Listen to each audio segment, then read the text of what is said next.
We'll have Renee Critchlow, who was the president of the Minnesota Academy of Family Physicians for a while and now works out of Harvard and does all these other fancy things.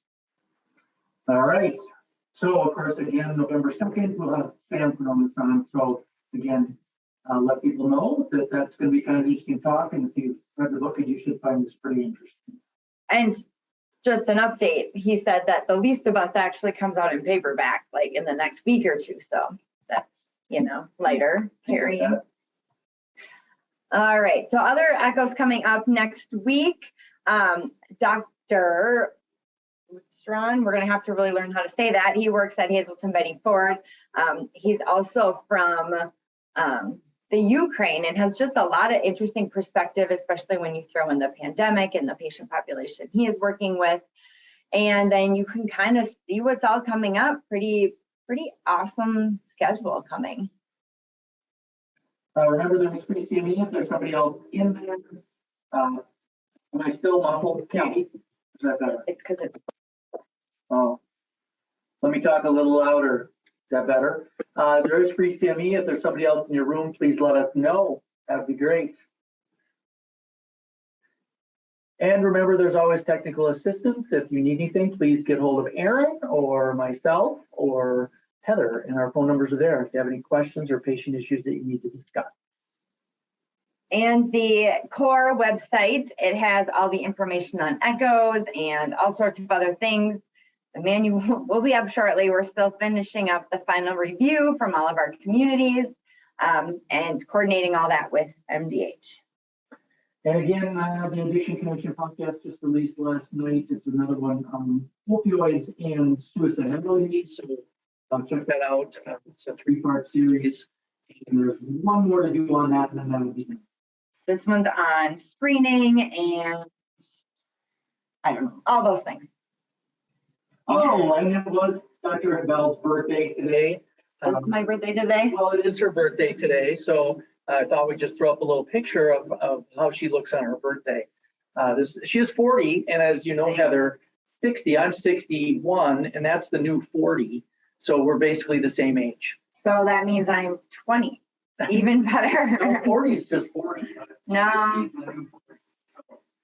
Anyway. All right. And close this, and then our speaker, Dr. Renee Critchlow, is on. She messaged me, and Renee is just, you missed our little intro initially, but we kind of explained where you were, what you did, what you do. Obviously not, I would love it if you explained even more.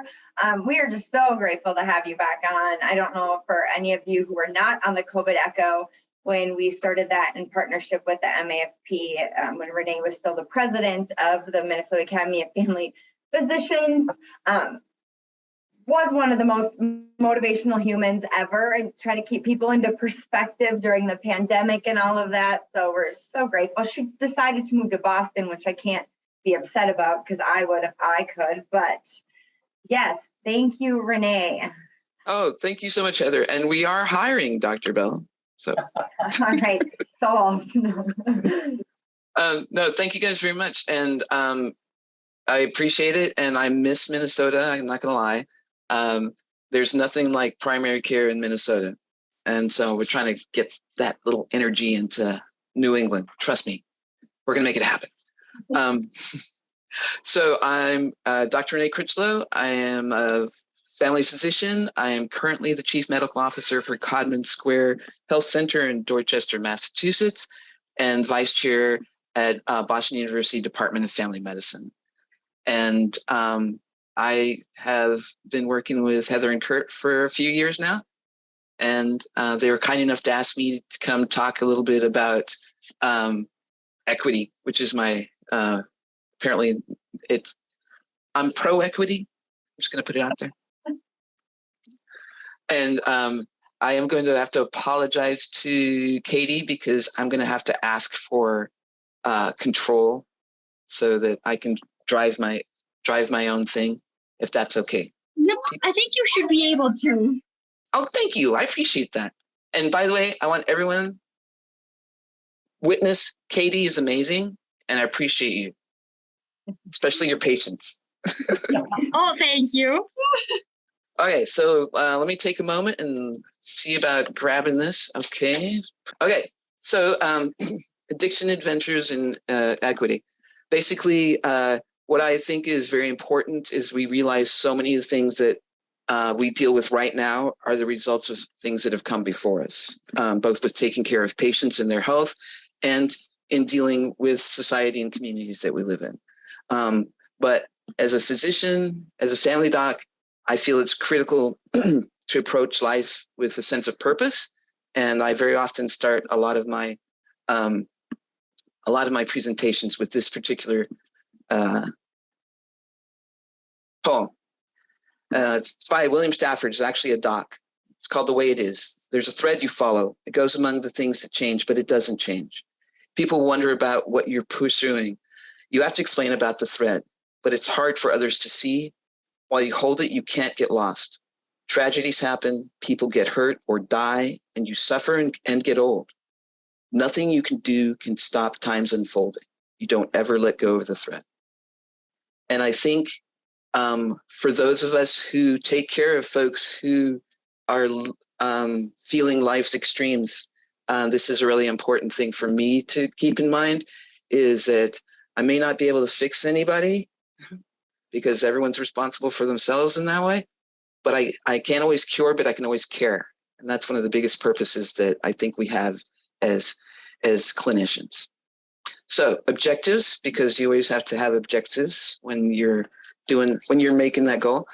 Basically, folks will leave this conversation able to discuss the social construction of race, understand the concept and function of equity, and be able to give a functional definition of health equity, and give us at least a baseline understanding of this historical complexity of illicit drugs, race, and addiction in the U.S.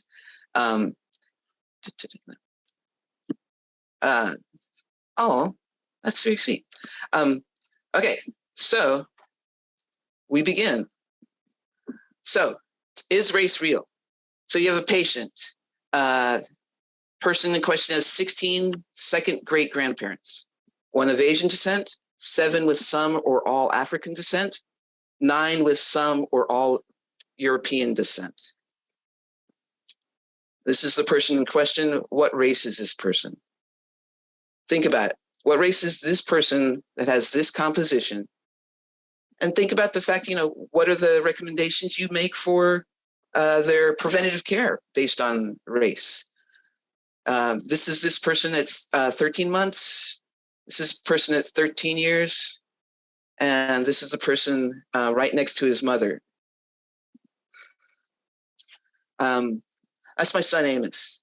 And I do have permission for the majority of the photos that I use in presentations that, yes, there's one that he's like, no, you can't use it. I still use it sometimes, but it's not any of these. But perfect example, if he were to live in Alabama, I believe 1909, he would have been able to be considered white. The year after that, he would have been considered black. And if your race can change based on time, is it really a thing? So that's one of the things we have to think about. If we were to move to South Africa, because of my Indian ancestry from India, I always joke with people, I'm a panda. I'm black, white, and Asian, and a little hefty around the middle. But the thing is, if we lived in South Africa, we would be considered colored because of our mix. If we lived in Brazil recently went from 64 races to 32 races. Yeah.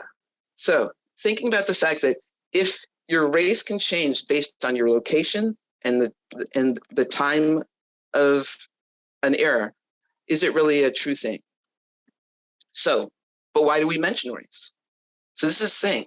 We mention race because the phenotype of your ancestors has consequence for your health and your children's health. If we say where you live, learn, work, and play, the social determinants of health have impact on 80% of your health outcome, where you live, learn, work, and play, those social determinants are influenced in most countries, especially in this country, by the phenotypes of your predecessors, of your ancestors. If you had Black parents in the 50s, that made a very large prediction of where you'd be living, the kind of work you'd be able to have, and the kind of education you'd be able to pass on to your children. All of it having a significant impact on your health outcomes.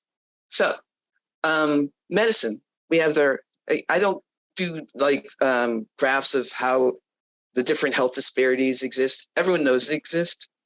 One of the things I talk about is like, one of the ways we impact health disparities and health inequity is in our healthcare workforce. And a lot of the sequela of previous choices have impacted that healthcare workforce. And we have folks who are underrepresented in medicine. I'm going to give you a sample community. I want you to think about which community this is. So underrepresented in medicine community, basically they have fewer nationally ranked schools in their neighborhoods. They have fewer role models in medicine. There's an increased burden of chronic disease in this particular community, including addiction. High rate of personal gun violence, lower wealth, lower resources, fewer college grads in the community, a lower rate of admission to medical schools, very much consistent with that previous thing. So thinking about this, which community am I talking about? Of course, I'm talking about rural America. When you look at the underrepresented minorities in medicine, one of the biggest ones is rural America. And it's for the same reasons you have underrepresented minorities who are Black and brown. It's that same sort of construction. When we talked about all of these are in place in Black and brown communities, and all of these are in place in rural America. And one of the biggest things, we talk about addiction and we talk about life expectancy, rural America, a very big hit. And in fact, we're at the point where due to deaths of despair, I believe we're calling them, this is the first time in like 100 years that white Americans' life expectancies have gone down. When we talk about deaths of despair, overdose, whether intentional or unintentional, and suicides.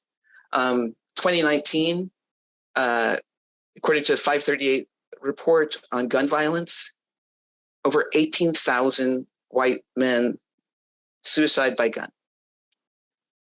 Other deaths of despair, 6,000 Black on Black homicides. But when you look at it, these are all very similar in that we have people generally actually in these situations, these violent crime situations, generally men who are in some way reacting to their situation in this disparity, in a desperate way. I think of this as canaries in the coal mine. The system's not working for anybody.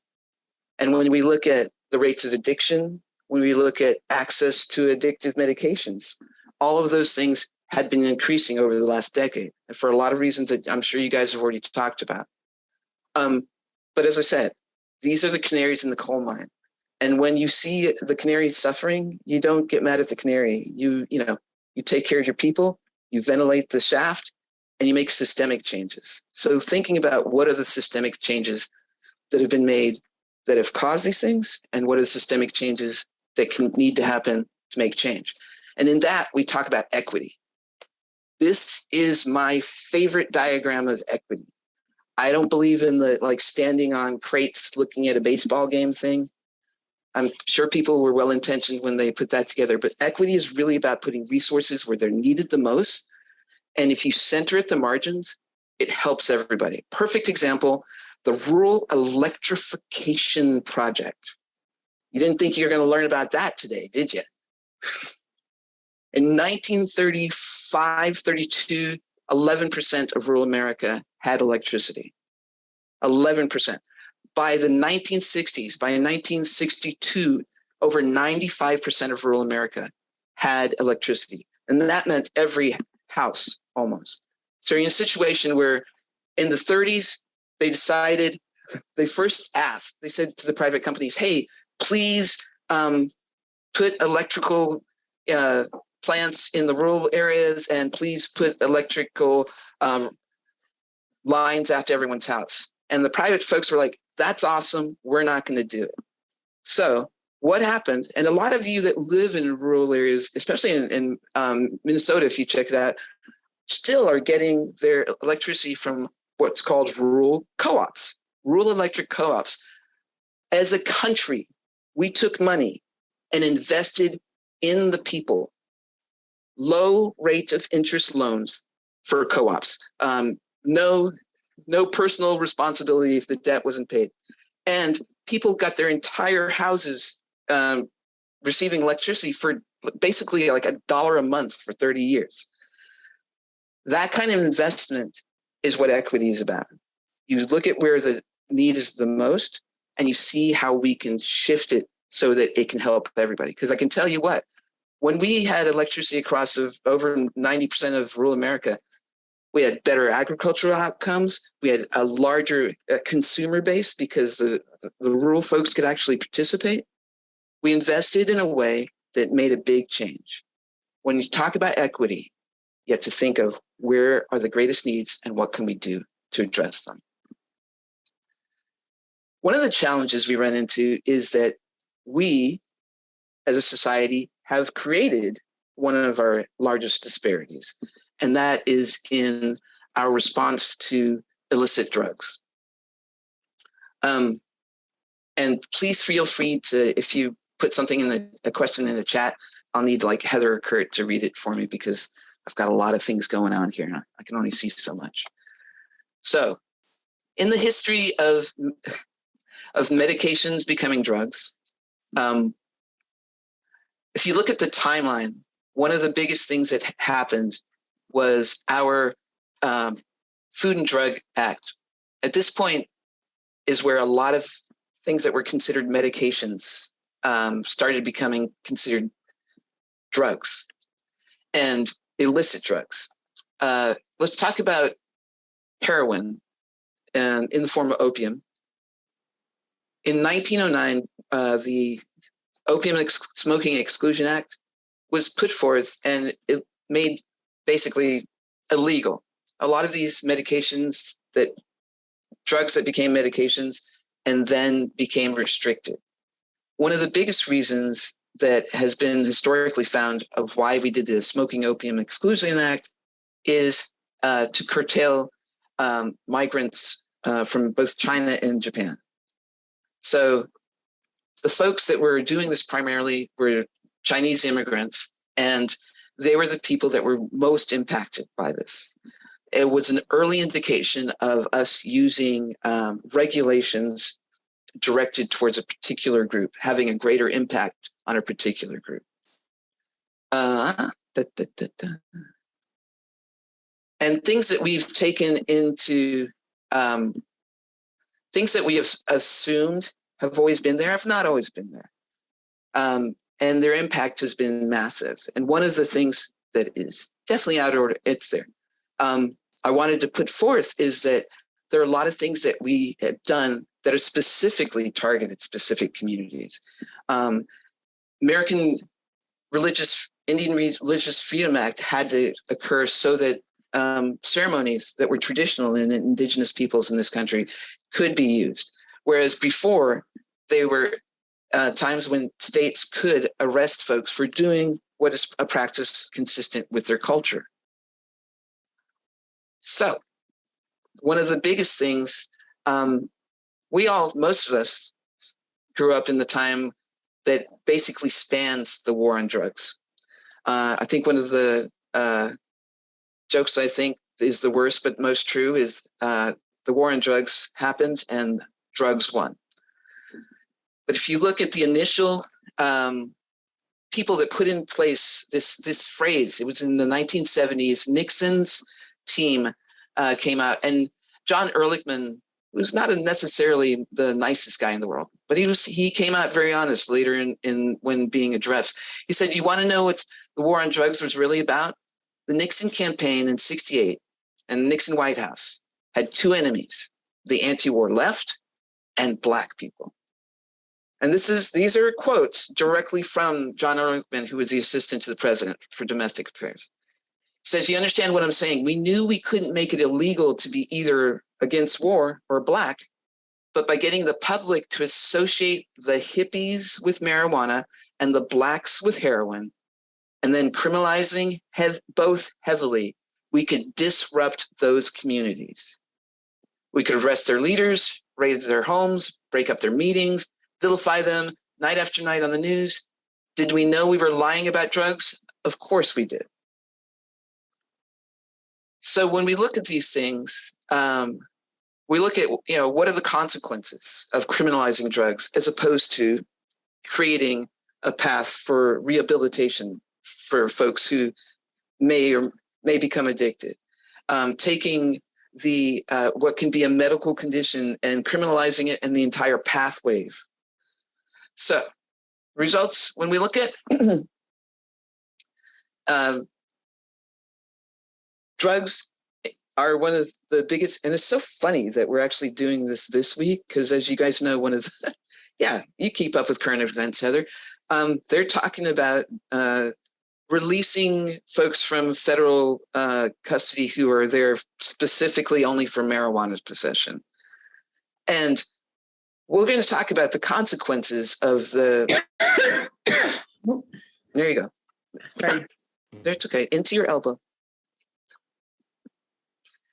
Yeah, the consequences of these things being faced. And that's interesting because I'm going to actually tell you that the consequences of these policies has a sequela that goes beyond the people that were either addicted or arrested and hits a lot of our largest disparities because of the effect of your community. One of the big things people always bring up is the war on drugs. One of the interesting things that happened was twofold: mandatory sentencing and differential sentencing between crack cocaine, which was considered more of a Black drug, and powder cocaine, which was considered more of a rich white guy drug. I'm just quoting, I'm not making these things up. But the minimum sentences were significantly different, and the enforcing of this in different communities was significantly different. As you are aware, it's as a Black person in some communities, it's 5 to 11 times more likely that I will be pulled over by police. And if you're in a situation where it can be as arbitrary as that, in situations where people are heavily policed, it's more likely that you find what you're looking for. So, disproportionate impact of drug laws on Black and brown communities. As you can see, U.S. population at this point, and I think this is from the 2020 census, significant disproportionate impacts, both federal and state drug offenses. When you look at when this all started occurring, boom. Remember we talked about that war on drugs that we all lost? One of the things that won was anyone that's building prisons. Literally, war on drugs began around here, and then mandatory sentencing started occurring here. And since then, I believe the peak they had was 2012, is my understanding. And if we look at the other crimes that we follow, drug possession follows the same curve that we noted with when we were talking about incarceration with that. So what do I feel? I feel everyone's doing their best. I really do. I really do believe that folks tried to make the choices that they made because they thought it would have the best consequences for both communities and societies. It's clear that it has not. And one of the biggest places we have run into a challenge is when we have that disproportionate enforcement and that disproportionate access to things like addiction care, we have consequences like adverse childhood events. It's one of the big things everyone's talks about with ACEs. Everyone's talking about it being the case that when you have certain things occur in your life between, they say between like ages 3 and 18, it has a huge consequence on your overall health. Increases likelihoods that you'll have traumatic brain injury, increases depression, anxiety, PTSD, unintended pregnancies, increases likelihood you'll get community-acquired infectious diseases, increases your cancer and diabetes risk, increases your alcohol and substance use, unsafe sex, pretty much hits everything, and your educational attainment. If you look at the 3 different types of ACEs, you can see that the choices that we've made as a society can impact a family in a way that it perpetuates poor health. And it perpetuates, the best part about it, it perpetuates itself in addiction too. Because one generation with these ACEs having the consequences that we talked about can lead to the next generation having these consequences. Reason I bring things up in this pattern, in this way, is that what I appreciate about what folks are doing with the ECHO is getting out into a place where treating addiction in the community allows communities to heal. If you look at the thoughts, one of the big challenges I see in living in Boston now is a lot of the frontline medicated assisted therapy is methadone. And early parts of methadone treatment, you have to go to the facility. People are unable to hold jobs. They're unable to very often do things like keep their doctor's appointments. And whereas when we're looking at things, Suboxone, Subutex, we allow people to recapture their lives. The work you're doing and the training that a lot of people are going through to be able to do MAT in the communities are the kind of things that are going to allow us to address a lot of these disparities in things like incarceration, things like addiction treatment. If people can actually continue to participate in their communities, they can be the light for the next generation as opposed to the darkness. So I'm a big fan of all the things. It's my son Amos when he was like 8. We were visiting the MLK Memorial in DC. Highly recommend it. And I said, get up there. I'm going to take a picture of you. And he ran over and he stood over there. And I didn't tell him to stand there, but he stood under Only Love because he wants to make me cry. But I think this is true of both addressing things on a health equity level, an addiction level, and how we help heal our very polarized society. Darkness cannot drive out darkness. Only light can do that. Hate cannot drive out hate. Only love can do that. And I think one of the biggest challenges we have as providers of things like MAT is sometimes it just gets hard. It gets hard when you have someone that's sometimes consistently making the bad choice. But you're there for them and your clinic's there for them and you're giving folks a chance.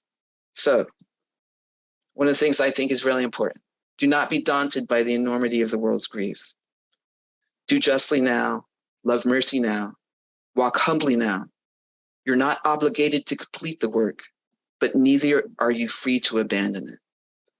None of these things that are occurring are you and I going to be able to fix everything. But being aware of the roots of a lot of the consequences we have, being aware of our ability to impact it, critically important. We're not going to necessarily fix it, but you being a part of it is a huge change. And so I want to say thank you for the work you do. And when you think of equity, remember it's about putting the resources where they can do the most good. And sometimes that's about putting Suboxone in someone's mouth so that they can get a job. So that's where I am. I'm in the questions phase. And I'm curious if anyone has any comments or questions. And I hope I stayed on time. I feel like I did. Okay. I always have a hard time like contemplating even a question at the end of when you speak, because it's like my brain is hurting from thinking and trying to, and Kurt's like lost. There's no the metaphors. So, I want to go back to like very towards the beginning, Renee, what you started talking about with, when you kind of ended it with it too, is putting the resources where the needs are, and really referring to, rural. Ironically, it's Farm Day. That's the farm behind us. Very bizarre irony there. And how you balance that, with recognizing rural America and recognizing that is, there is that equity imbalance in rural America with the more of the racial inequity and how that looks. Because, if we look at Minnesota, and you lived here, a majority of rural Minnesota is white, with, obviously we have reservation pockets, and then the majority of the minority population is more in the metro areas. And so how do you balance that so you really get both? Yeah, so and that's an excellent question. I think that where I feel the need is to understand the intersectionality. When we look at our healthcare system, the folks it's most broken for are Black and brown and rural. And what's been happening right now is people are like making us point the fingers at each other. But actually, the stuff that will help rural America health-wise will help Black and brown folks health-wise. The stuff that can help Black and brown folks health-wise will help rural folks. Where we can actually make the biggest difference are doing things like saying, where's the intersection? Intersection of things like more primary care, more folks who are actually going to do primary care getting admitted to medical school. Who are those folks? Rural folks and Black and brown folks. So where can they unite? They can unite in things like demanding that places that receive state funding make the kind of doctors that the state needs. And that means admitting the people that are more likely to become those doctors. So that's an example, intersectionality. How do we pay for healthcare? The way we pay for healthcare right now, the whole fee-for-service grind, that doesn't help with preventative care. And preventative care is some of the cheapest care we can do. How do we create a system where the preventative care is the kind of access that both rural America has and Black and brown America has? It's like those are the areas. And it's so funny because they're structural things. And what's happened is there's unfortunately so many people that are trying to pull us apart and wanting us not to look at the structural things. The structural changes that will help rural America healthcare will help Black and brown America healthcare, and vice versa. And we have to start thinking in a way where we can, ACEs impact the next generation. How about love impacting the next generation? How about understanding that this kind of intersectionality can make the biggest difference in all of us? It is about the equity, putting the resources where they're needed the most. Rural America's health, Black and brown America's health, they're the places where the most extreme. I hope that answers. Yeah. I've got a question that I've never been able to figure out an answer to. So I'm going to ask the smartest person. The smartest person I know, which is you, Renee. So, I think that if we look at like equity, I mean, if you look at healthcare 50 years ago for people of color, in a way, it was almost okay by a lot of the public that it didn't occur. Like it was like, okay. And I think if we fast forward now 50 years, I think everybody agrees that's not okay. But with people with addiction, it's almost like it's okay not to give them the same care. Yeah. It's like if they're in jail, it's okay not to give them the same care. So how is that going to change? And when is that going to change, Renee? So I say this, when you're talking to policyholders and as healthcare professionals, we have to be in the conversation. When you're talking about policymakers and stakeholders, you have to focus on what they care about. There's people who care about doing the right thing because it's the right thing to do and it's noble and it's altruistic. Super. You can approach them with the people are suffering. This is going to help stop suffering. There are people who are like, bottom line, it's about the dollars, dollar bills. Those folks, we need to address them with the fact that, guess what? You know what? It's a lot cheaper for you to treat that person's addiction. It's a lot easier. It's a lot cheaper for the jail to treat that person's addiction. It's easier to manage that patient. When I was in Montana, I lived in Montana before Minnesota. I'm hitting all of the M states. I think Maryland's next. When I was in Montana, I was the medical director for the women's prisons. Our residency covered that, and I was the medical director. If I could have gotten rid of childhood sexual abuse and parental addiction, that prison would have been empty.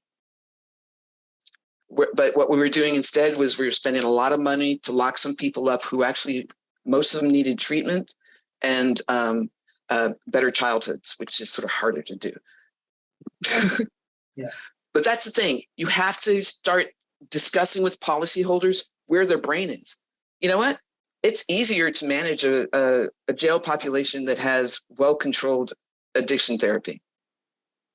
I mean, it's cheaper, it's safer for the guards, it's safer for the prisoners. So, yeah, I'm a little pessimistic. You go to where people are. It's either the bottom line or the end of suffering. Whichever way they need to hear it, you put it out there. Yeah. I hope that's helpful. So we're working on a lot of one is getting MAT into the jails.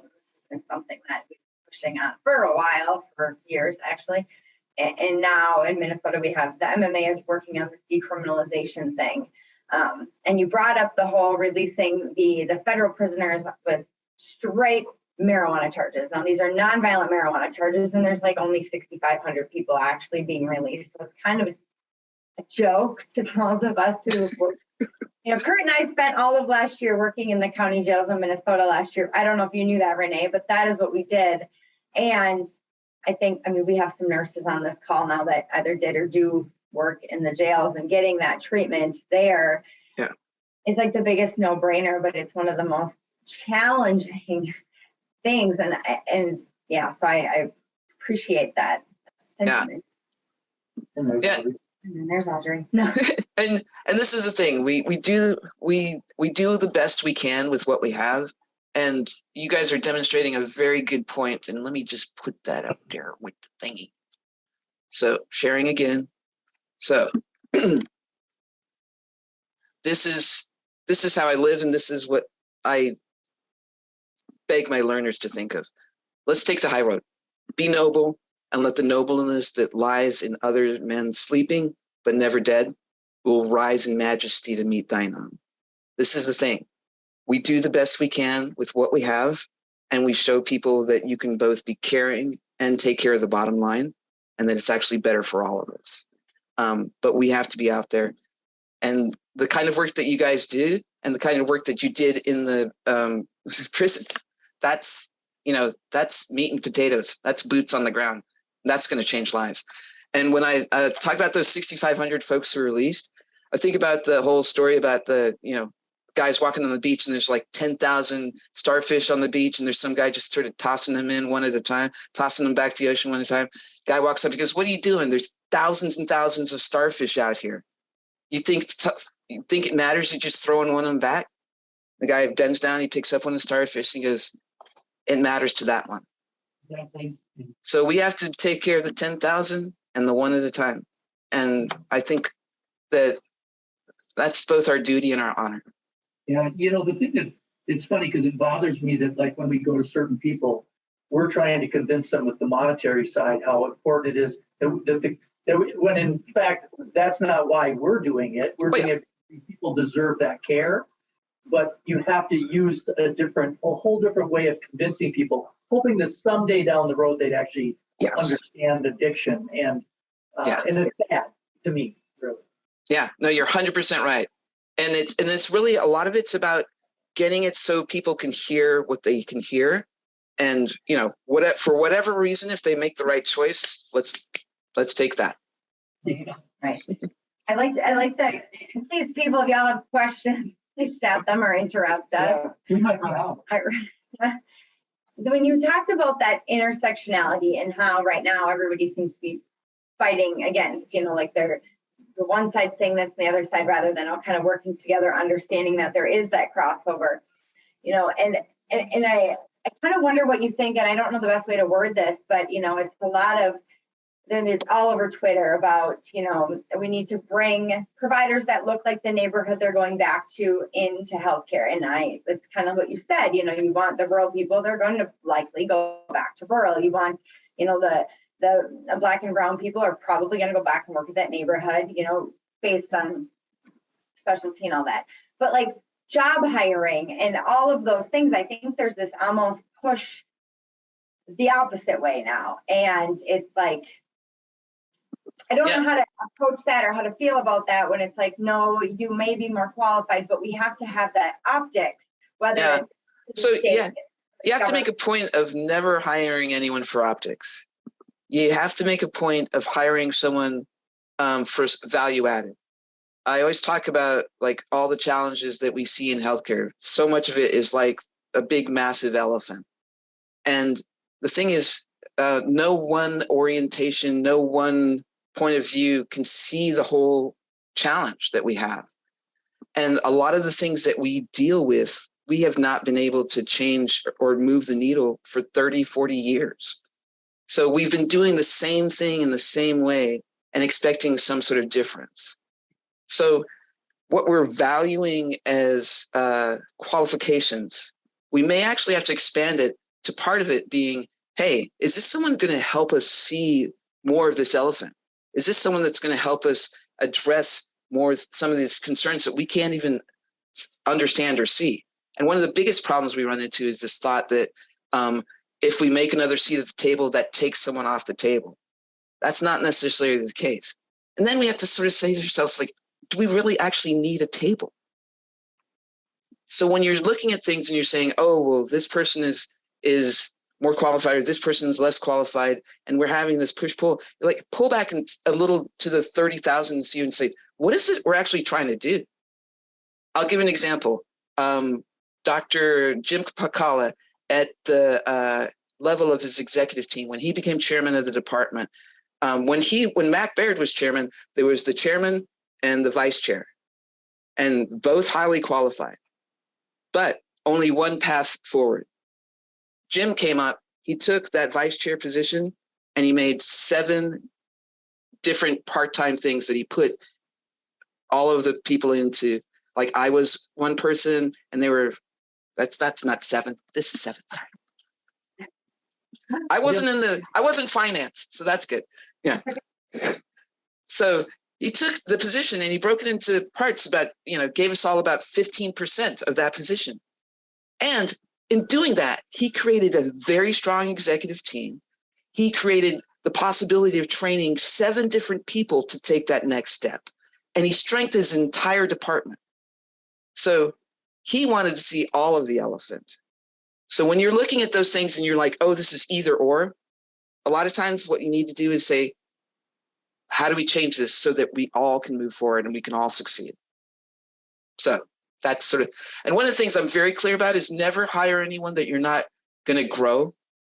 It's like if you are just putting someone in a position and seeing if they make it, you're not doing a good leadership job. Every leader should build other leaders, and the people you hire, you should be willing to grow, no matter who they are. When we look at this realm of equity and such, in 10 years from now, how's it going to be different? How's it going to be different? Well, that's an interview question I haven't ever heard one. What's going to be the best change? What's going to be the best? So how things are going to be different? First, we have to see what the next 4 months are going to look like. So let's pretend everything happens for the best and civilization keeps going. I'm a fan. I think that what equity looks like is the fact that we continue to look and see where the resources are needed the most, no matter what they are. And we put our investment and our resources there and we support it. And I think that what I look at is that we look at things more dynamically. Like the idea of having a dynamic bureaucracy. We've had housing bureaucracy, HUD, and all this at a federal level. What if we made the responsibilities of bureaucracies is to make themselves unnecessary? What if the housing department's job was to help create a world in which everyone was able to acquire housing on a regular basis? Would we need that agency anymore? Not necessarily. They might be able to go off and do something else. What I'm looking at with equity is us looking at things in a dynamic way. Instead of what's it going to look like next quarter and how much money we're going to make, investing in saying, let's solve some problems as opposed to just keep funding the same things that are causing the same problems. I think when we start putting equity in the forefront, we'll start looking at the fact that we can solve some problems. And I think when we do that, we'll stop thinking that the other person's the problem. But I'm an optimist. That's a good point, really. Yeah. I wish someone else would throw a question out there. I might run out. Do you have one more? Okay. So the big kind of $1 million word that, we toss around and we don't like in our world, especially, and probably nobody, is stigma, and, you said, when you go to legislators or the decision makers, you have to kind of go from their perspective, whether it's financial or it's the feel good or bring the patient in or whatever. But stigma, it's like, that's, is that the nurse down the hall? Is that the mailman? Is it who is that? Everybody. And how do you address stigma? How do you start? Well, it's so interesting because I think one of the places that really seen stigma. No, there's no stigma. There's no stigma like addiction stigma. It's it's like mental health is pretty bad stigma, but put that other little layer on top, and it's highly stigmatizing. And when you don't even want to identify with it yourself, it's so stigmatizing. Being where people can hear it, I think honestly the thing that's been the most is that it started affecting everybody.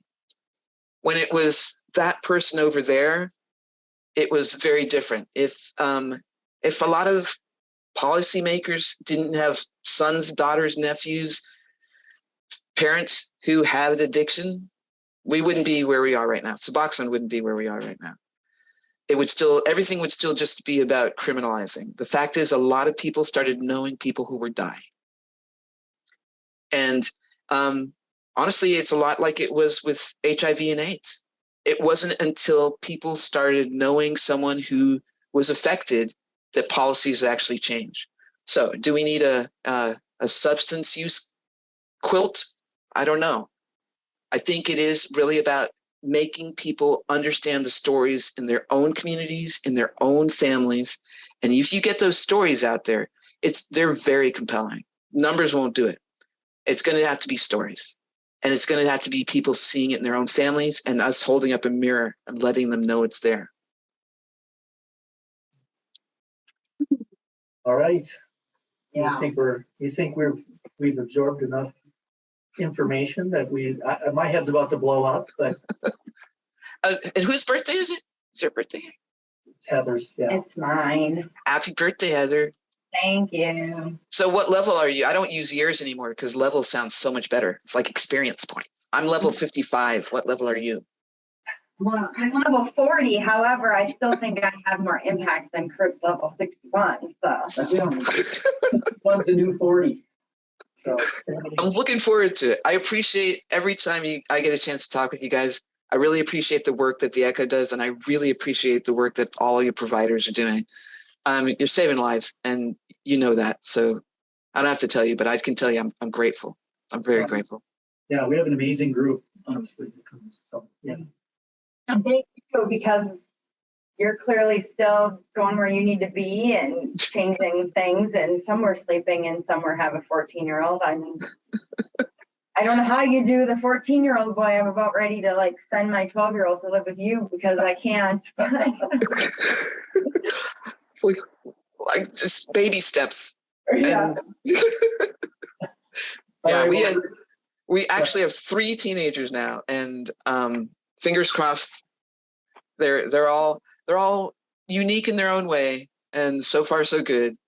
But oh my goodness. Oh, and I'm a chair mom. I don't know how that happened. I played football for, tackle football most of my youth, and now I'm a cheer mom. I got a little badge, our daughters in cheerleading. So we merged our families and now I'm a cheer mom. There you go. Wow. I love that. I would love to see that. Oh, you know, the best part about it is Friday nights after a full work week is just going out to the football game and just screaming. But now you get to do it in a different manner. Without getting arrested, as you mentioned. Right? Well, Renee, we Oh, man. really appreciate you coming on, and maybe 6 or 8 months down the road, we'll bring you back and do this again. It's always so enlightening. Especially when we see what happens in a few months. So Yeah. I know Well, you have Minnesota people though on here that have just glad that you came back because I think you've been missed. yeah, well, I miss you guys. There's no primary care like Minnesota primary care. So Well, you have a great rest of your week, Renee, and thanks again for all that you do. thank you guys. Appreciate you. Bye.